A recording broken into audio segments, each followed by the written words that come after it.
ये क्या नौटंकी है बहू? तुम्हारी बहन मेरी बेटी की बराबरी करेगी? नहीं। आप खुद ही सुन लो अपने कान से मुझे क्या कह रही है।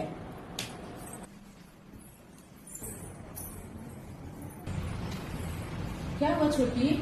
देखो दीदी, तुम्हारी सासू माँ तुम्हारी ननद को 3,000 की साड़ी दी है विदाई में, तो मुझे भी चाहिए। इतनी महंगी साड़ी कहाँ से आई? जहाँ से अपनी ननद के लिए लाई। वो तो उधार लिए थे तुम्हारे जीजा जी माँ जी के कहने पे। तो वैसे ही फिर से ले लो। कैसी बहन है, अपनी बड़ी बहन की मजबूरी नहीं समझती। कैसी मजबूरी? अभी ननद को देने के लिए कोई मजबूरी नहीं थी और मुझे देने के लिए मजबूरी आ गई, तो बुलाई ही क्यों है? तो अब इस घर की बेटी की बराबरी करेगी बहू की बहन? नहीं, बराबरी नहीं कर रही हूँ। आप सब दे दीजिए अपनी बेटी को, लेकिन फंक्शन में बुलाई है तो बराबर की हिस्सेदार मैं भी हूँ। आपकी बेटी से ज्यादा काम मैं की हूँ, कम नहीं की हूँ, इसलिए मुझे भी चाहिए। कैसी बात कर रही है छोटी? तू तो ऐसा कभी नहीं कहती थी। वो मुझे नहीं पता, मुझे चाहिए तो चाहिए, और मम्मी जी देंगी तभी मैं जाऊंगी। संस्कार भूल गई हो क्या? ये देने की प्रवृत्ति कहाँ से आ गई तुम्हारे में? क्यों दीदी, बस काम करने के लिए एक हफ्ता पहले बुलाती हो और फंक्शन बीत जाने के एक हफ्ता बाद जाने देती हो। मांग ली तो संस्कार भूल गई? हमेशा देखते देखते थक गई हूं मैं। करने के लिए कोई और आता है और लेने के लिए कोई और आ जाता है। जब मैं काम करने में पीछे नहीं हटती तो तू देने में पीछे क्यों हट जाती है? इससे अच्छा बुलाया ही मत करो। मेरे हाथों में पैसे कहाँ रहते हैं कि तुम्हें दूंगी?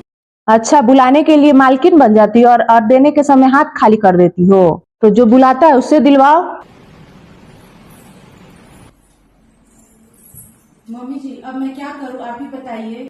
मेरे भी समझ में नहीं आ रहा है बहू। बेटे से मांग रही थी बेटी के लिए तो गुस्से से लाल हो रहा था, और अब मांगूंगी तो ना जाने क्या करेगा। क्या करूँ? बोल दूं कि जाए? नहीं मिलेगा।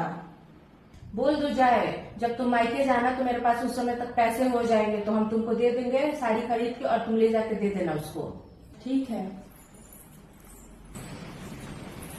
छोटी, जाओ तुम्हारा सामान बाद में पहुंच जाएगा। बाद में क्या होता है दीदी?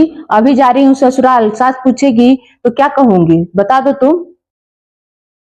बहू से क्या सवाल जवाब कर रही है? गलती हमारी है कि हम तुम्हें बुलाए। हाँ तो सोच समझ के बुलाया कीजिए। सामान ना देना हो बहू बहू की बहन को तो मत बुलाया कीजिए।